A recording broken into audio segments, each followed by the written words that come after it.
సైక్లోన్ని ముందుగానే ట్రాక్ చేయడం, అదే మరి మనకుండే అవేర్ కానీ డేటా కానీ ఇవన్నీ సింక్ చేసుకోవడం, ఇక్కడ సెక్రటరియట్ దగ్గర నుంచి లాస్ట్ మైల్లో ఉండే గ్రామ సచివాలయం వరకు ఇప్పుడు దాని పేరు కూడా మనం మార్చుకుంటున్నాం.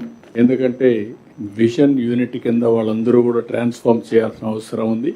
అందుకే ఆ విజన్ యూనిట్ను కూడా మనం సమర్థవంతంగా ఉండే వాళ్ళందరినీ ఉపయోగించుకున్నాం.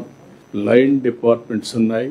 జిల్లా, మండల్, కాన్స్టిట్యున్సీ కింది వరకు లైన్ డిపార్ట్మెంట్స్ ఎక్కడికి వస్తే అంతవరకు కూడా అందరిని యాక్టివేట్ చేశాం. టైం టు టైం అలర్ట్స్ పంపించాం, అప్రమత్తం చేశాం.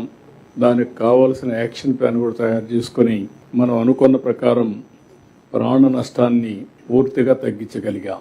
చాలా వరకు మినిమైజ్ చేశాం. అదే మరిగా ఆస్తి నష్టాన్ని కూడా మనం చాలా వరకు నివారించగలిగాం. ఎప్పుడైనా తుఫాను వచ్చినప్పుడు, అధిక వర్షాలు వచ్చినప్పుడు పంటలు పూర్తిగా నష్టపోతాయి.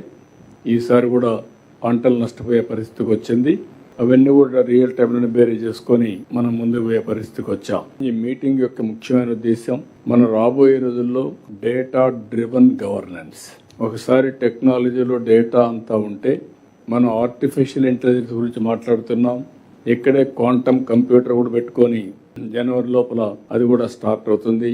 అదే సమయంలో ఈరోజు గూగుల్ అయితే $15 బిలియన్ తో ఏఐ డేటా సెంటర్ పెట్టే పరిస్థితికి వచ్చారు. అంటే భవిష్యత్తులో కూడా ఇవన్నీ సమర్థవంతంగా ఉపయోగించుకోగలిగితే గవర్నెన్స్లో కూడా చాలా వరకు ఇంపాక్ట్ వస్తుంది. ఈరోజు ఫైల్స్ అన్నీ ఆన్లైన్లో ఉన్నాయి. కాంప్రహెన్సివ్ ఫైనాన్షియల్ మేనేజ్మెంట్ సిస్టమ్ ద్వారా రిలీజెస్ అన్ని ఆన్లైన్లో వచ్చే పరిస్థితికి వచ్చింది. ఇంకో పక్కన ఎప్పటికప్పుడు మనకు వచ్చే రెవెన్యూ కానీ ఇవన్నీ కూడా మనం ఇది చేసుకుంటున్నాం. గడిచిన గవర్నమెంట్ వల్ల 5 సంవత్సరాలు జరిగిన విధ్వంసం నుంచి ఇప్పుడిప్పుడే బయటపడుతున్నాం. ఇంకా కొన్ని సమస్యలు ఉన్నాయి. అన్ని సమస్యలు అధిగమించిన ఫైనాన్షియల్ అనేది ఒకే రోజు ఓవర్కమ్ అయ్యే సమస్య కాదు.